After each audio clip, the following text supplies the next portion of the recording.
누가복음 20장 1절부터입니다. 하루는 예수께서 성전에서 백성을 가르치시며 복음을 전하실새 대제사장들과 서기관들이 장로들과 함께 가까이 와서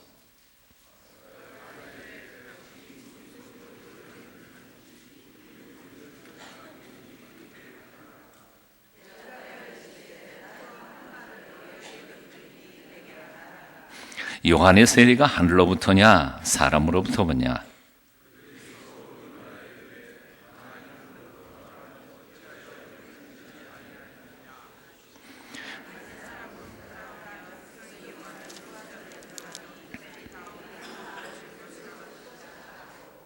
대답하되 어디로부터인지 알지 못하노라 하니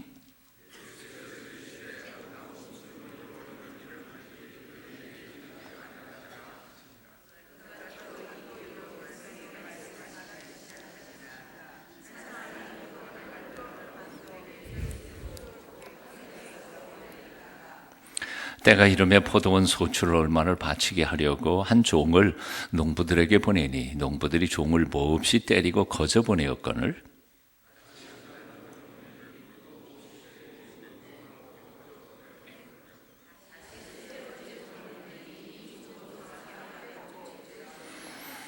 포도원 주인이 이르되 어찌할까 내 사랑하는 아들을 보내리니 그들이 혹 그는 존대하리라 하였더니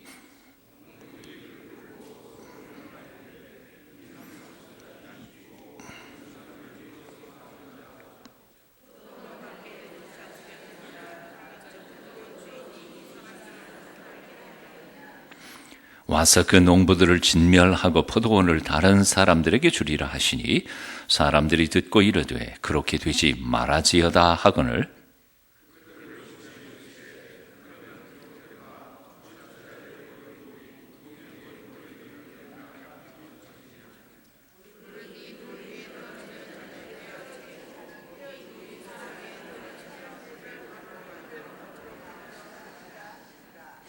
서기관들과 대제사장들이 예수의 이 비유는 자기들을 가리켜 말씀하심인 줄 알고 즉시 잡고자 하되 백성을 두려워하더라.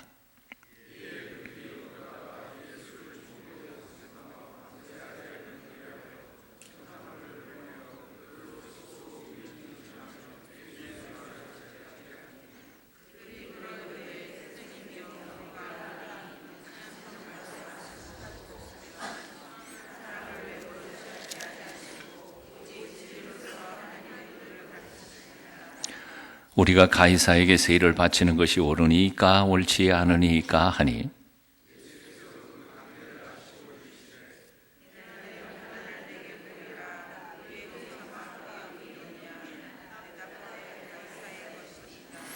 이르시되 그런즉 가이사의 것은 가이사에게 하나님의 것은 하나님께 바치라 하시니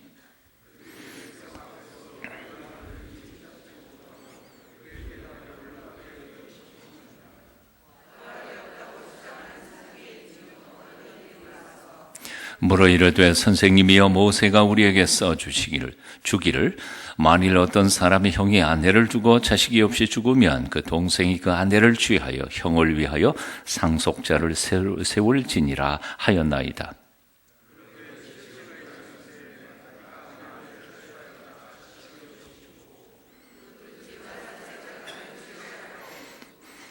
일곱이 다 그와 같이 자식이 없이 죽고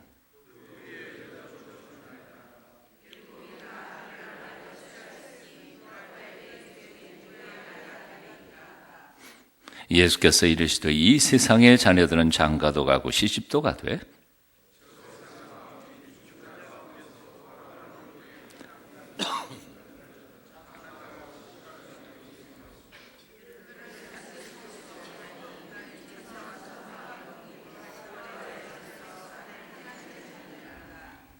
죽은 자가 살아난다는 것은 모세도 가시나무 떨기에 관한 그래서 주를 아브라함의 하나님이여 이삭의 하나님이여 야곱의 하나님이라 칭하였나니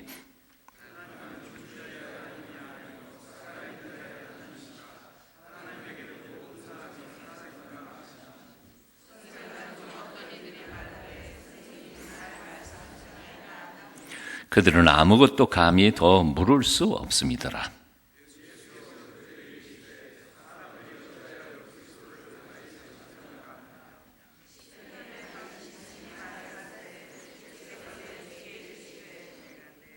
내가 내 원수를 내 발등상으로 삼을 때까지 내 우편에 앉았으라 하셨도다 하였느니라.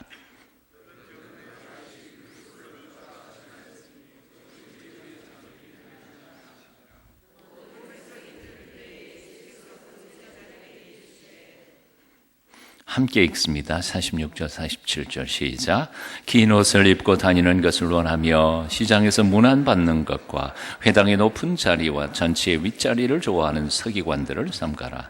그들은 과부의 가산을 삼키며 외식으로 길게 기도하니 그들이 더 엄중한 심판을 받으리라 하시니라. 아멘. 누가복음 22장 1절 2절 함께 같이 읽어봅니다. 누가복음 22장 1절 2절입니다. 함께 읽습니다. 시작.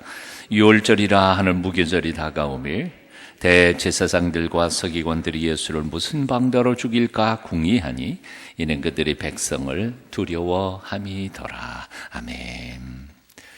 조금 길더라도 본문을 굳이 이렇게 읽는 이유는 제가 설교가 조금 짧더라도 본문을 직접 읽고 그 본문에서 성령께서 감동을 주셔서 주님의 음성을 들을 수 있는 훈련을 하는 것이 더 좋겠다 생각했기 때문입니다. 자, 전통적으로 지난 2000년 동안 기독교 교회는 고난주간 둘째 날 화요일을 갈등의 날이라 성경 본문에서 묵상하면서 갈등의 날이라 아니면 논쟁의 날이라 그렇게 지칭해서 이 날을 또 그렇게 주님의 십자가 뒤를 쫓아가는 날로 훈련을 했습니다. 이유가 바로 오늘 본문에 우리가 함께 읽었었던 그 본문처럼 예수님께서 이 화요일 성전에 들어가셔서 말씀을 가르치시면서 예루살렘 종교 지도자들과 논쟁한 날이 화요일이라고 추측되기 때문입니다. 그래서 오늘 본문에 나오는 내용들은 주로 아마 화요일 일어난 사건이라고 생각이 듭니다. 다시 한번 제 예수님의 발자취를 한번 묵상해 봅니다. 주일날 예수님께서는 예루살렘 성으로 나귀 타고 입성을 하시죠. 그리고 환영을 받으시고는 조용히 주일날 저녁에 물러나셨다가 월요일 아침 새벽같이 베다니에서 일어나셔서 예루살렘 성으로 다시 들어가십니다. 들어가시다가 길가에 잎사귀만 무성한 열매 없는 무화과 나무를 저주하시죠. 공고한 복음서 중에 어떤 복음서는 저주하자마자 그 무화과가 말라버리고요. 또 어떤 복음서는 예루살렘 성에 들어가서 성전 척결을 하고 돌아오시는 순간에 보니까 말라버렸음을 제자들이 발견하게 됩니다. 그 순서나 이런 조금의 차이는 그렇게 깊이 생각할 필요는 없으리라고 생각합니다. 여하튼 월요일 날은 바로 그 두 가지의 사건이 기록되어 있습니다. 두 가지 사건 다 우리에게 주시는 가르침이 있죠. 어제도 말씀드린 것처럼 성전은 화려한데 그리고 하나님 앞에 의리의리하게 제사도 지내지고 수많은 사람들이 와서 하나님 앞에 예배를 드리지만 그러나 그 마음은 이미 다 떠나가 버린 그들의 제사와 예배를 하나님이 기뻐 받으실 수 없음에 대하여 장사하고 있는 그 종교 지도자들에 대한 고발을 예수님께서 하신 것이었습니다. 겉은 번지르르한데 속은 아무것도 없는 모습. 그래서 지난 2000년 동안 기독교회는 월요일은 회개의 날로 정해서 정말 나는 열매 맺는 신앙인인가. 우리 교회는 진실로 겉으로 사람들에게 알려진 그 아름다운 이름만큼 정말 실 속에 있는 교회, 하나님이 기뻐하시는 교회인가를 회개하는 날로 월요일을 보냅니다. 그런가 하면 이제 화요일은 오늘 우리가 읽은 것처럼 예수님께서 다시 성전에 들어가셔서 최후라고 말할 수 있죠. 마지막 논쟁을 시작하십니다. 논쟁의 내용은 요 세 가지만 있는 건 아닙니다. 종말에 대한 얘기들로부터 시작해서 많은 것들이 있긴 하지만 대표적인 것이 바로 오늘 누가복음 20장에 나오는 것입니다. 논쟁의 주제가 세 가지로 요약될 수 있습니다. 그 첫째는 바로 권위의 문제이죠. 바로 권위라고 하는 것은 뭐냐 하면 월요일 어제 성전을 청결케 하면서 돈 바꾸는 사람, 비둘기 파는 사람 다 내쫓은 그 사건을 돌이켜보면서 대제사장과 거기에 장로들과 그 종교 지도자들이 예수님께 반론을 편 겁니다. 너 무슨 권한으로 예루살렘 성전을 이렇게 네 마음대로 이렇게 사람들 장사꾼 내쫓고 그랬냐 하고 질문을 한 것이죠. 무슨 권한으로? 우리는 로마 황제의 위임을 받아가지고 여기 장사터를 만들 권위를 위임받아서 일을 했는데 너는 누가 권위를 주어서 무슨 권리, 무슨 권한으로 네가 남의 장사터를 그렇게 망쳐놓느냐 하고 질문한 것이죠. 예수님께서는 즉답을 피하십니다. 그리고 질문 하나 더 하시죠. 그렇게 물으니까 나도 너희한테 한번 묻겠다. 그리고는 뭘 묻습니까? 세례 요한은 무슨 권위로 세례를 주느냐? 한번 대답해봐라. 그 질문을 받자마자 그 종교 지도자들이 머리를 맞대면서 그 어려운 숙제를 풀기 위해서 연구를 합니다. 어떻게 됩니까? 이 질문에 대하여 첫째, 이건 하늘로부터 내린 그 하나님이 주신 권세다. 그래서 그 권위를 가지고 세례를 주고 회개하라고 선포하고 있다. 그렇게 말한다면 사실은 이 종교 지도자들은 야인인 세례 요한의 그 세례에 대하여 인정을 하지 않았던 사람들이니까 왜 그러면 너희는 그 세례 안 받고 세례 요한의 그 예언자의 말씀을 듣지 않느냐 하고 단박 들어올 것이고, 만일 세례 요한 지가 혼자서 한 것이지 그 하나님하고는 전혀 상관이 없는 거다라고 말하면 온 이스라엘 백성들이 전부 다 세례 요한은 하나님께로부터 보냄을 받은 선지자인 게 다 알고 있는 판인데 종교 지도자라는 놈들이 하나님이 보내신 선지자를 부정한다면 아마 백성들이 와서 자기네 돌로 칠지 모르겠다. 이게 바로 오늘 본문의 말씀에 나온 거죠. 자, 그러니까 예수님의 질문은 지금 양날선 검과 같습니다. 이렇게 대답하면 그렇게 걸릴 거고, 또 반대로 대답하면 반대로 해도 또 걸릴 겁니다. 그러니까 뭐라 그래요? 대답을 못한 것이죠. 그들은 이렇게 말합니다. 우리는 모른다. 그런 것이요. 그랬더니 예수님께서 대답을 뭐라 그러세요? 너희 모르냐? 그럼 나도 모른다가 아닙니다. 예수님 뭐라고 말씀하세요? 그래? 그러면 나는 대답 안 하겠다. 그런 거죠. 무슨 얘기인고 하니 그들이 무슨 권위로 이런 일을 했느냐 하고 권위의 문제를 물어보자 예수님께서는 너 이 말에 대한 권위에 대한 출처도 제대로 말 못하면서 무슨 권위로 나한테 따지느냐? 너희는 그렇게 물을 권한이 없다. 그러니까 난 말 안 하겠다라고 말씀하신 겁니다. 여러분 집에서 많이 싸워보지 않으셨어요? 아니면 요즘 드라마에서 나오는 논쟁들 많이 보시지 않으셨어요? 누가 이겼어요? 대답을 잘 못하시네. 이 고난주간 동안에 싸우는 문제 하니까 자, 한쪽에서는 모른다 그랬습니다. 그런데 한쪽에서는 나 말 안 하겠다라고 말하는 것은 몰라서 대답 안 하는 게 아니에요. 압니다. 다 알지만 당신들한테는 대답할 이유가 없다는 것이고 의무가 없다는 겁니다. 권위가 바로 여기에 있는 것이죠. 이쪽보다는요. 권위란 뭘까요? 권위, authority라고 영어로는 표현합니다. 헬라어로는 권위란 엑우시아라고 표현합니다. 엑스란 말은 뭐뭐로부터 밖으로라고 하는 뜻이죠. EX 영어로는요. EX라고 하는 단어는 늘 그 접두사는 out of 뭐뭐로부터 밖으로라고 해석이 됩니다. 우시아라는 말은 본질이라는 뜻입니다. 즉 권위라고 하는 것은 본질에서부터 나오는 어떤 것을 가리킵니다.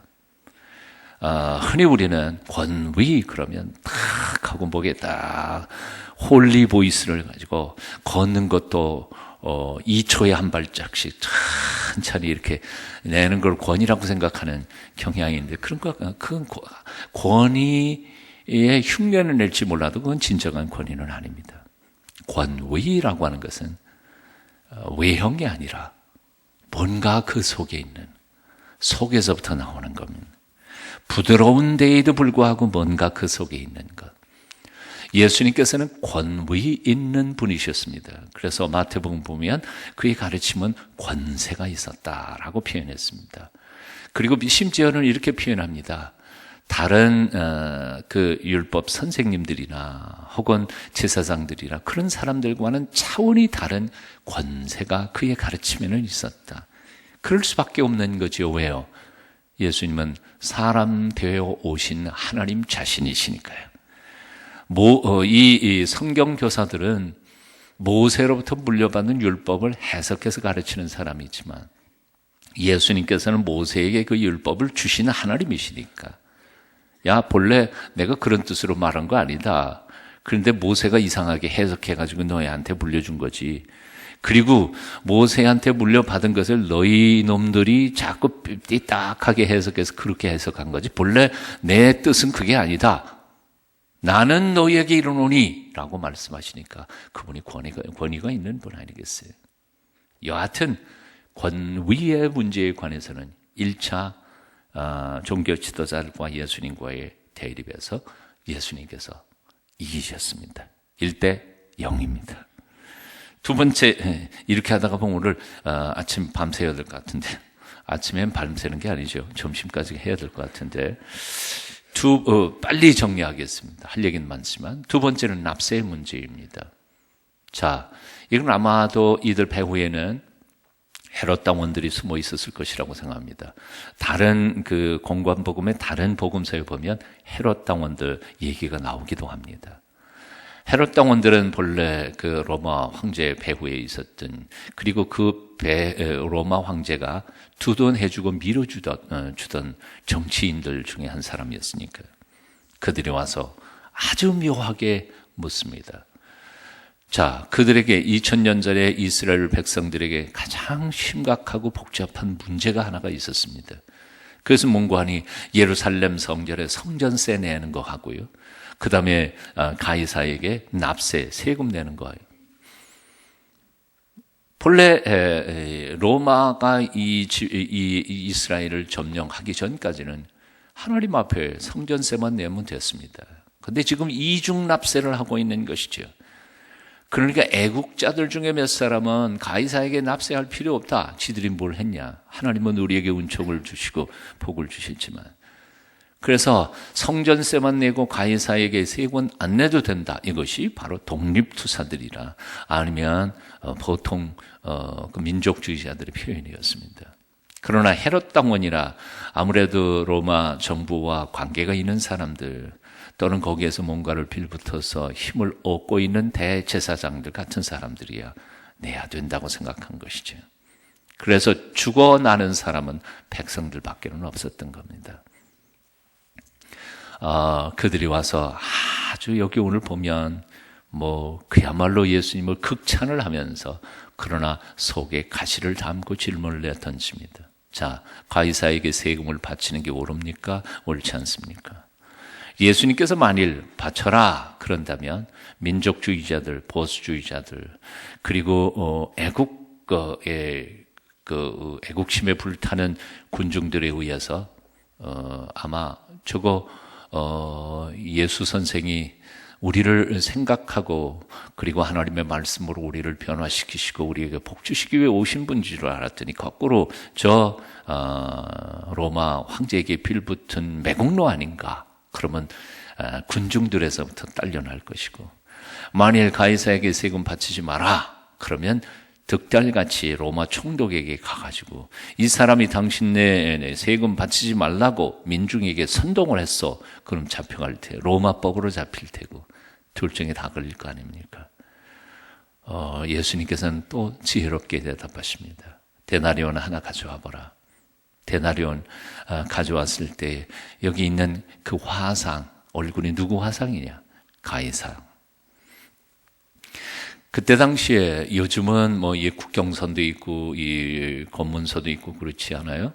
여권도 다 보고 출입국 많이 하지만 로마 제국과 다른 이웃 국가 간에 국경선이 있었을까요? 예? 초소가 있었을까요? 어디까지가 우리나라고 어디까지가 다른 나라인 것을 어떻게 알 수 있었겠습니까? 없거든요. 그렇다면 그때 당시에 국토의 개념은 어디에 있느냐 하면 로마 화폐가 통용되는 곳이면 로마 제국 가능이었습니다. 그리고 로마 화폐는 항상 로마 황제의 화상이 그려져 있었던 것이지. 그러니까 지금 이 예루살렘에 로마 화폐가 통용되고 있다. 데나리온이 통용되고 있다. 이게 바로 로마 영토라고 생각한 것입니다. 그런 점에 있어서 사실 이 납세의 문제는 사실은 정치의 문제입니다. 이 땅의 정치와 하나님 나라의 정치, 두 국가에 대한 굉장히 어려운 문제입니다. 이것은 그 후로도 어거스틴을 비롯해서 종교개혁자들 넘어서 세상의 정부와 이 신앙, 하나님 나라를 바라보는 사람들, 이 두 국가 간의 이 정치 체제 안에서 어떻게 신앙생활을 해야 하는지에 대한 아주 복잡한 문제가 제기되었습니다. 주님께서는 아주 간단하게 말씀하시죠. 가이사의 것은 가이사에게, 하나님의 것은 하나님에게. 어떻게 보면 굉장히 중간을 정하신 것 같이 보이지만 지혜롭게 대답하신 것이라고 생각합니다. 우리는 대한민국 국민이자 동시에 천국의 백성입니다. 그렇죠? 사도 바울의 편지 속에도 보면 우리는 두 가지의 주소를 가지고 있는 사람들입니다. 로마 교회에 보낸 편지를 보면 로마에 살고 있는 사람들, 그러나 동시에 예수 그리스도 안에 살고 있는 사람들, 빌립보에 사는 그리스도 안에 있는 성도들, 두 가지의 주소를 가지고 있습니다.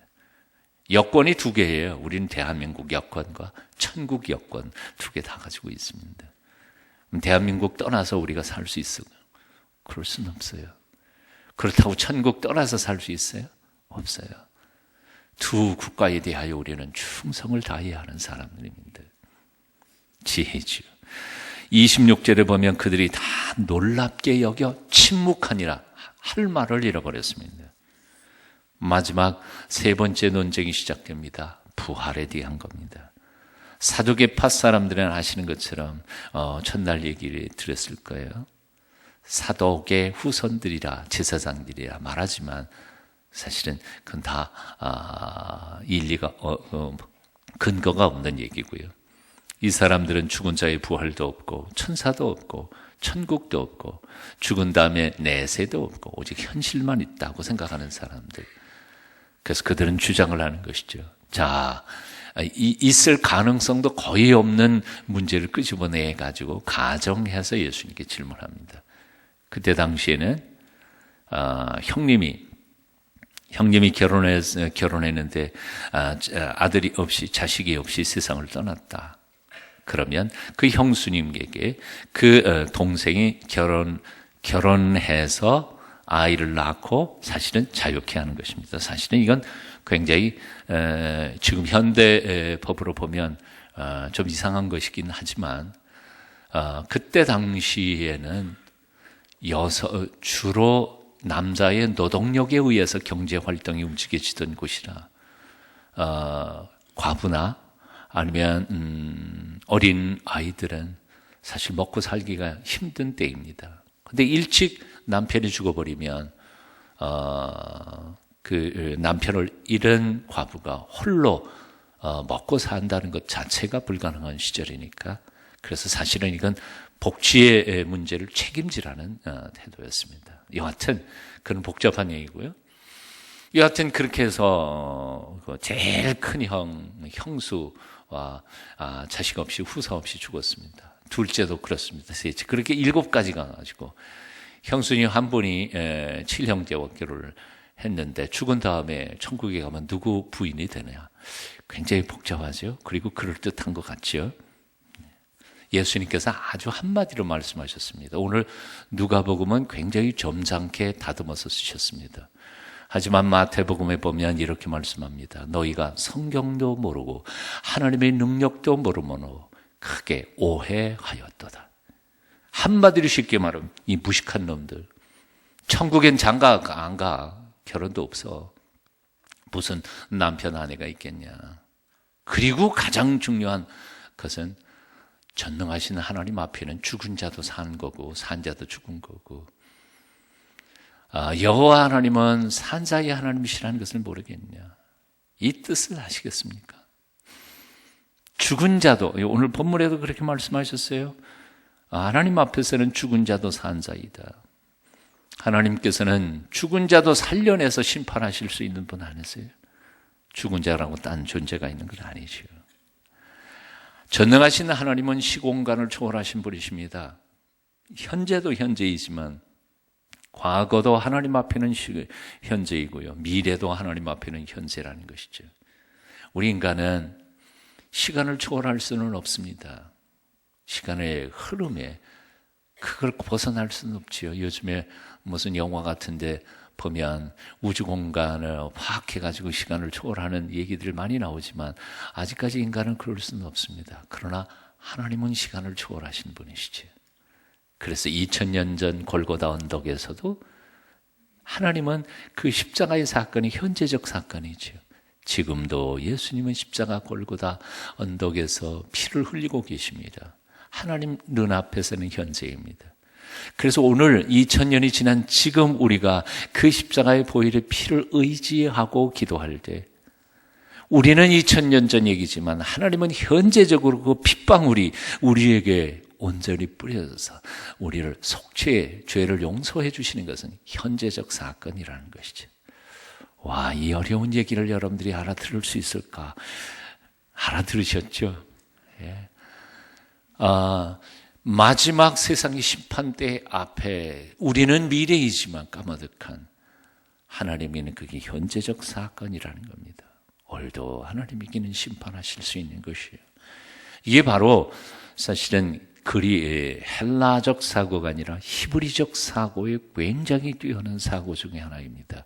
그동안 우리는 헬라적 사고, 분석적이고 계산적이고 하는 것이었지만 지금 곰곰이 생각해 보면 히브리적 사고가 오히려 우주관에 맞다고 느껴진 때가 있습니다. 여하튼 자, 이제 결론을 맺어보겠습니다. 우리는 부활 못 믿습니다. 헬라적 사고로는요. 죽은 다음에 세상도 못 믿습니다. 하지만 곰곰이 생각해 보면 영생을 믿지 못하는 사람에게 오늘 현실의 삶에 의미가 있을까요? 늘 제가 하는 말씀이지만 코의 마지막 숨결 떨어져서 식어버리는 내 몸 위에 흙이 한 점 두 점 떨어지는 그 순간이 되면 내가 평생에 돈 벌었던 거, 명예 인기 얻었던 거, 그게 다 무슨 의미가 있겠습니까? 예? 죽음은 나의 한평생의 모든 노력과 수고와 땀방울을 다 한순간에 거품으로 만들어버리는 파워, 능력을 가지고 있는데, 만일 죽음으로 모든 것이 다 끝나버린다면 뭐하러 그렇게 성실하게 사세요? 뭐하러 그렇게 정직하게 살아야 돼요? 이 새벽 아침에 꼭두 새벽부터 뭐하러 이렇게 정신 나간 짓이지 이렇게 와가지고 새벽 기도하시고 그러세요? 이유가 있습니다. 우리 눈앞에 보이는 것은 찰나적인 것이고 보이지 않는 세계는 영원한 것을 우리는 믿기 때문이죠. 사도 바울이 고백했던 것처럼 우리는 눈에 보이는 것으로 살지 않고 믿음으로 살기 때문이죠. We live not by sight, but by belief, faith. 믿음으로 삽니다. 우리는 천국이 있음을 믿습니다. 부활이 있음을 믿습니다. 지금도 천사들이 우리를 도와주시고 역사하여 주신다는 사실을 믿습니다. 우리가 죽으라고 아무리 노력해도 안 되는 것을 하나님께서 은총을 베풀어 주시면 되게 하는 수를 우리는 지난 세월 동안에 수도 없이 많이 경험했거든요. 하나님은 살아계심을 믿습니다. 이번 기회에 이 믿음 다시 한번 회복하실 수 있기를 바랍니다. 그래서 눈앞에 보이는 게 전부인 것처럼 착각하고 살지 마십시다. 믿음으로 사십시다. 믿음으로 사십시다. 오늘 하루 온종일 동안 이 세 가지 문제를 곰곰이 묵상하십시오. 권위, 진정한 권위는 어디로부터 오는 것인가? 두 번째로 정말 납세의 문제예요. 정말 예수 믿는 사람들 좀 세금 좀 제대로 잘 냈으면 좋겠어요. 어제 저는 처음 알았습니다. 뉴스 뭐 별로 그렇게 요즘 뉴스를 재미로 보는 건 아니지만 그래도 뉴스 볼 때마다 아주 속이 터져서 안 보고 있는데 어제 딱 보다 보니까 무슨 뭐 방위 산업체 하신 라는 양반이 장로님이시더라고요. 또 장로님인데 교회 어느 공간에다가 비밀의 방을 숨겨놓고 거기다 서류들 다 감춰놓고 그랬. 교회 어디에 비밀의 방이? 우리 교회 어디 한번 찾아봐요. 비밀의 방 어디 만들 데가 있나? 아마 그 교회 헌금하면서 이 돈 세탁해가지고 자기가 개인적으로 하고 그랬다고. 그 뉴스 보도를 보면서 아이고 우리 한국교회 또 욕먹겠다 그런 생각이 너무 가슴 아파요. 너무 가슴 아파요. 우리들이 대한민국에 대하여 우리는 철저하게 나라에 충성하는 사람들이 되어야 되지 않을까. 세상에 해군 하신 분들, 육군 별 달고 제대하신 분들이 그냥 방산업체에서 다 해먹고 그래서 후배들, 이 크리스천들, 예수 잘 믿는다는 사람들, 국회의원 중에 예수 잘 믿는 사람들이 참 딴 얘기할 거 없습니다. 저와 여러분이 내 탓입니다 하고 통곡하고 회개할 때 나부터 깨끗해지면 세상에 죄인 한 놈은 회개했을 거 아니에요. 안 그래요? 딴 사람 볼 것 없이 나 하나 회개하면 세상에 죄인 하나는 없어지는 거니까요. 오늘도 하나님의 은총 안에서 많이 비우심으로 많이 체험받게 되시기를 축원합니다. 기도하겠습니다. 존귀하신 하나님을 찬양합니다. 오늘도 말씀 들었습니다. 진정 나의 믿음이 어디에 있는지를 돌아보며 하나님 앞에 회개하며 바로 설 수 있게 하여 주시옵소서. 어줍지 않은 권세 하나 받아가지고 메시아로 오신 참 권세자이신 예수 그리스도를 핍박하고 있는 바리새인들 혹은 대제사장들, 사두개인들, 그들의 모습을 우리가 닮아가고 있는 것은 아닌지 회개하게 하여 주시옵소서. 장차 하나님의 나라에서 영원토록 살 이 소망의 믿음 가지고 오늘 비록 조금 힘들고 어려워도 잘 견디고 이겨내는 신실하고 거룩한 백성으로 살게 도와주시옵소서. 주 예수 그리스도의 그 크신 은혜와 아버지 하나님의 만극하신 사랑과 성령님의 감화, 감동, 소통, 개하여 주심이 오늘도 새벽을 깨우며 주님 전에 나와 하나님 앞에 기도하며 하나님의 뜻을 이루어 가기를 갈망하며 주 앞에 기도했던 주의 백성들 한 분 한 분 머리 위에 지금부터 영원까지 함께 계시기를 간절히 축원하옵나이다. 아멘.